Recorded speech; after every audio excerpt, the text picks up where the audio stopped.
সভাপতি মাননীয় বিপ্লব কুমার দেবজি মহোদয়কে এবং ৭ রামনগর কেন্দ্রের উপনির্বাচনে সভাপতি রাজীব ভট্টাচার্য মহোদয়,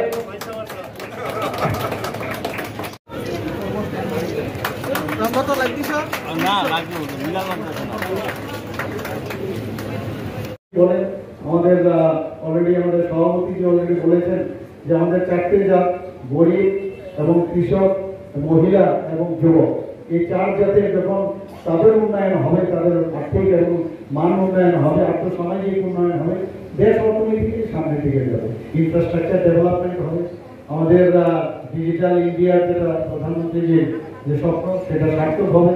এবং আমি আশা করি যে যেটা প্রধানমন্ত্রী যেটা ভেবেছেন, এবং আমরা এর আগেও দেখেছি উনি যখন ইলেকশন শেষ হলো তখন উনি কিন্তু ধ্যানে গিয়েছিলেন এবং ধ্যান থেকে সাধনার থেকে উনি বলেছেন সংকল্প, এবং সেই সংকল্প আমরা দেখবো আগামী দিনে।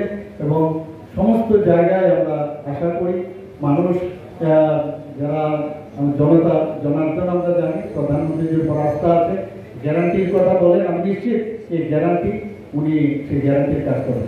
সবাইকে এখানে এতক্ষণ ধরে বসে থাকার জন্য, আমাদের কথা শোনার জন্য এবং আপনাদের মাধ্যমে সমস্ত ত্রিপুরাবাসীকে আবার আমি শুভেচ্ছা ধন্যবাদ জানিয়ে আমি আমার এই দুটি কথা এখানে শেষ করব।